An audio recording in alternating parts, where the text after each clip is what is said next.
merci Stéphane, et puis merci à Laurent et puis à l'équipe, toute l'équipe rennaise là, de m'avoir proposé de présenter un aperçu de nos recherches sur ce groupe de pathologies encore assez récemment mis en évidence, qui est constitué par les protéasomopathies neurodéveloppementales, que je vais présenter un peu plus sous l'aspect diagnostic avec quelques perspectives thérapeutiques.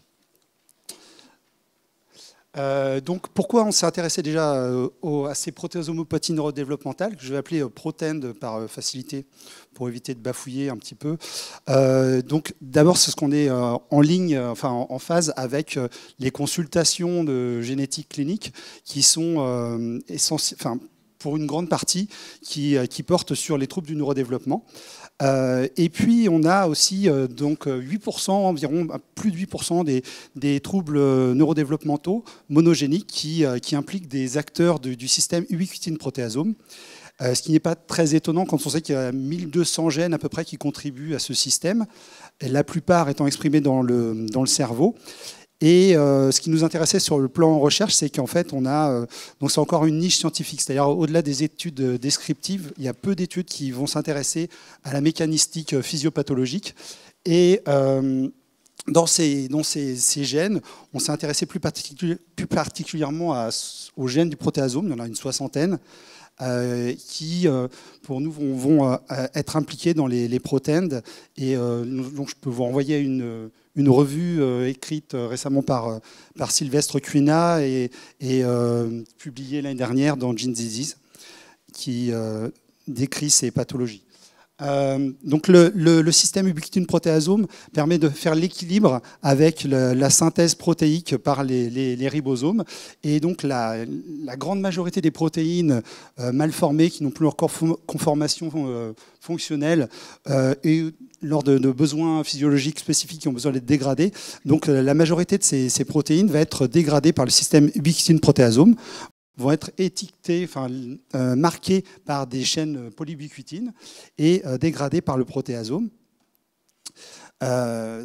Donc les protéines à dégrader vont subir une cascade de réactions mettant en jeu des enzymes d'activation, de conjugaison, de ligation.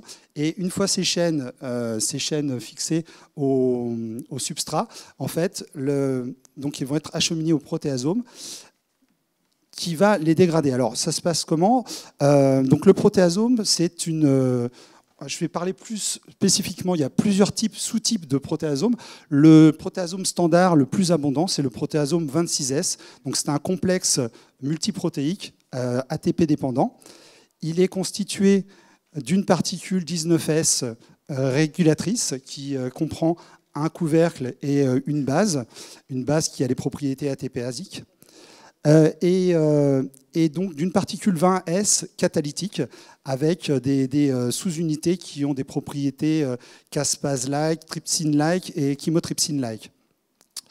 Donc les protéines marquées par les chaînes de polyubiquitine vont être reconnues par les sous-unités du couvercle et vont être ancrées au protéasome.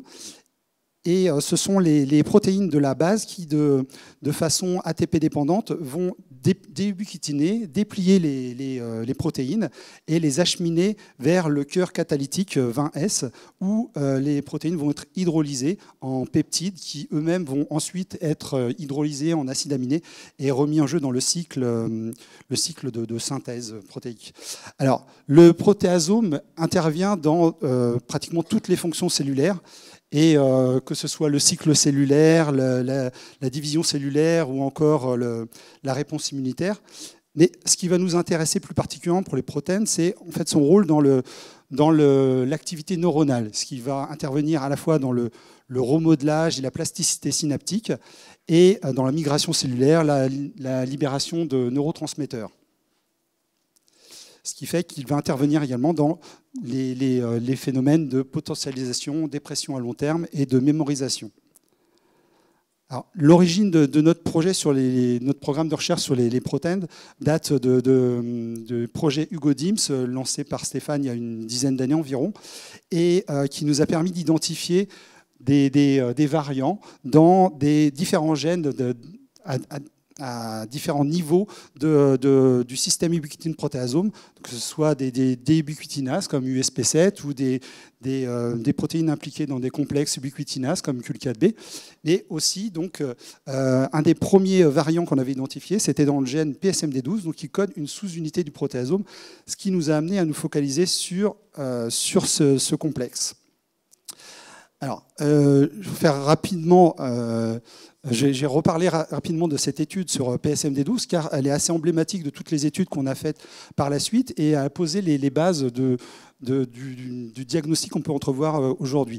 Donc, à partir du cas d'un variant identifié chez un patient de Bertrand Isidore, donc au CHU de Nantes, on a constitué une cohorte de patients qui avaient des variants tronquants et des délétions CNV impliquant PSMD12.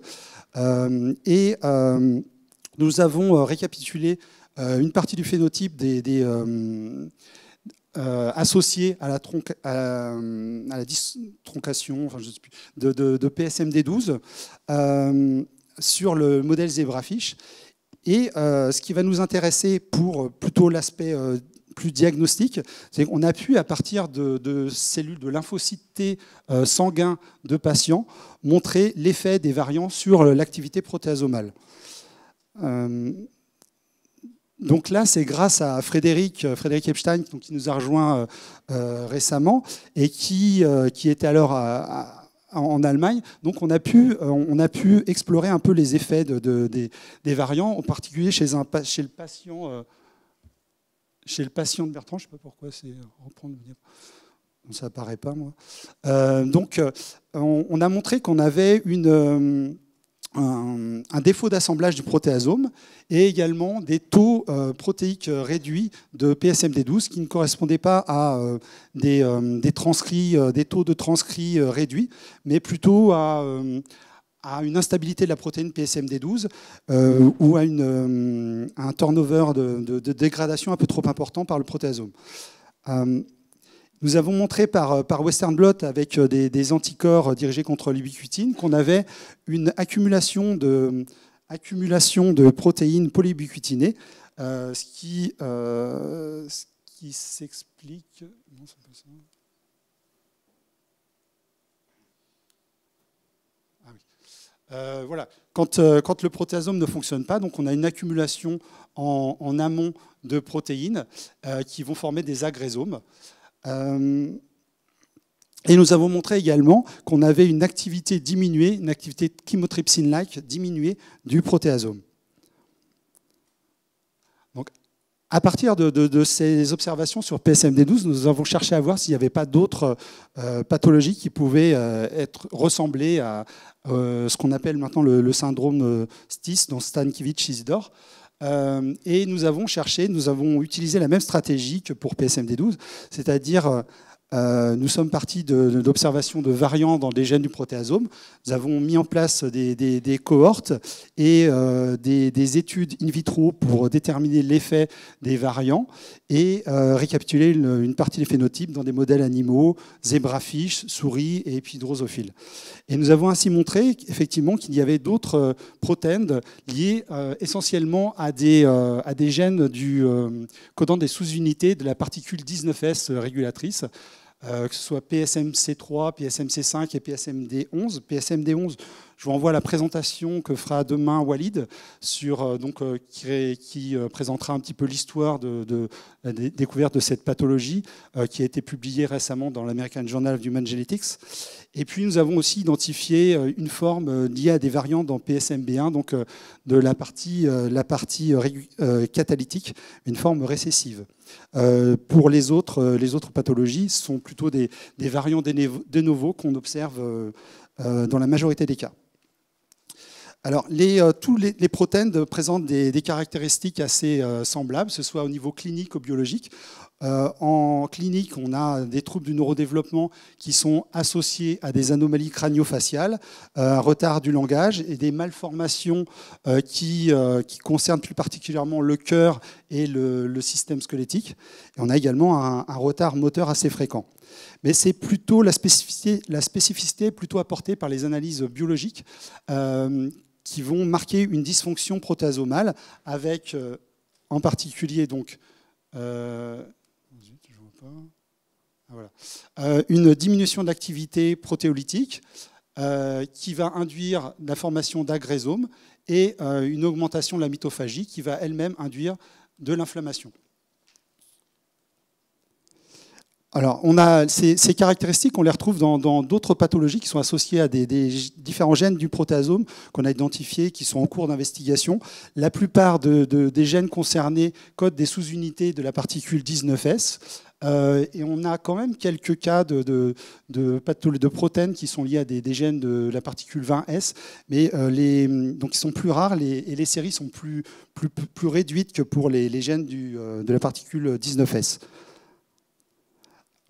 Alors, en fait, les variants du protéasome, enfin les pathologies associées aux variants de protéasome ne sont pas les premières pathologies, ne sont pas les pathologies neurodéveloppementales. En fait, les premières maladies associées au protéasome ont été des maladies auto-inflammatoires de type Kendall-Prass.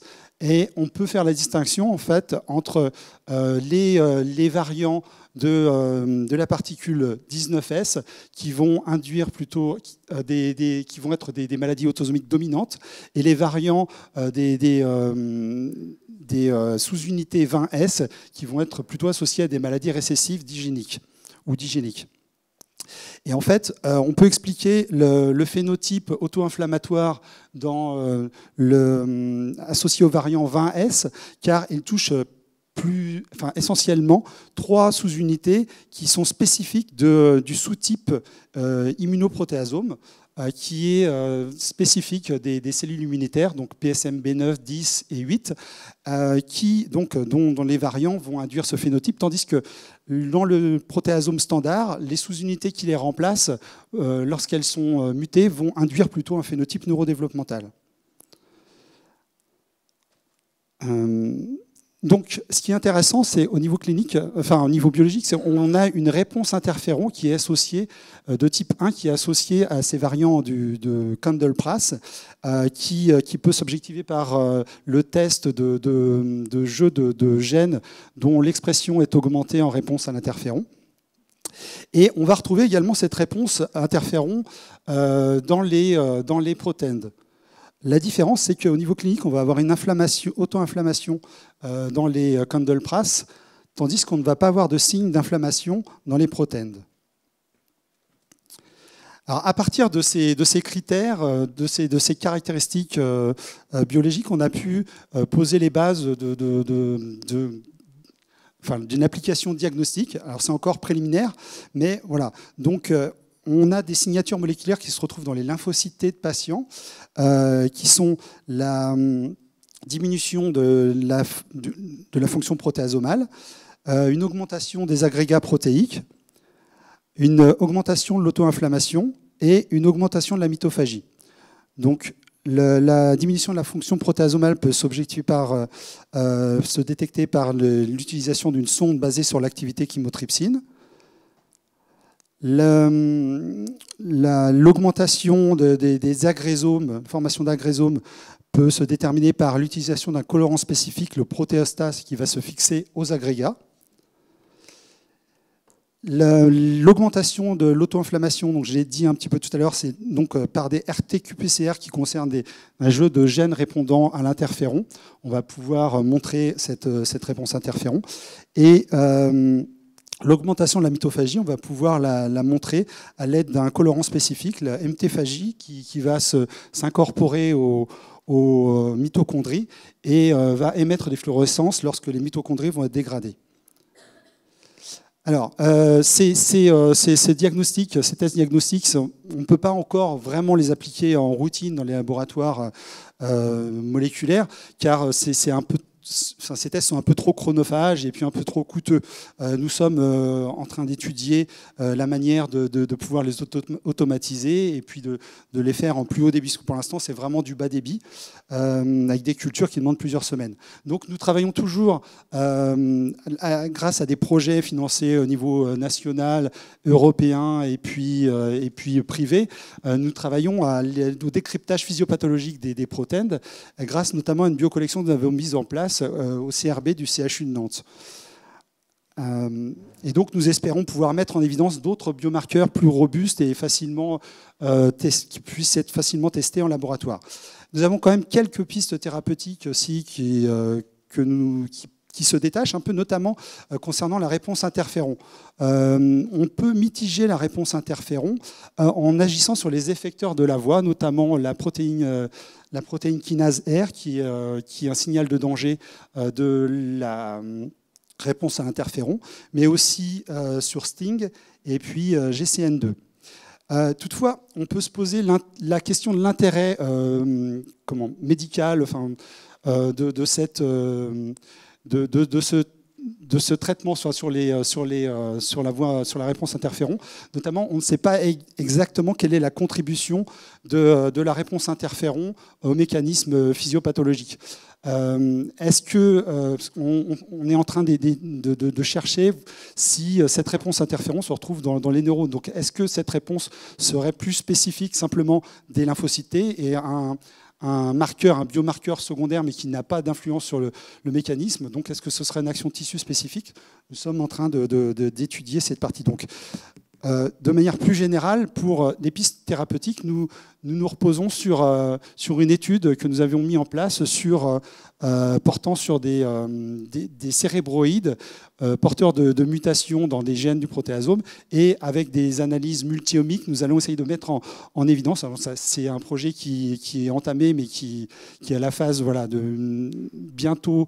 Nous sommes en train de mettre en place les cérébroïdes, et nous allons enchaîner par les analyses multi-omiques pour essayer de mettre en évidence des biomarqueurs qui puissent nous permettre de faire un criblage thérapeutique pour rétablir un phénotype normal dans les cellules. Voilà. Donc je remercie toute l'équipe 1 de l'unité 1087, donc impliquée dans les pathologies développementales, ainsi que les partenaires du consortium européen UPS NDDIAG, et puis Emmanuel qui m'aide justement pour la mise en place de toutes ces réunions associées au consortium. Voilà. Merci.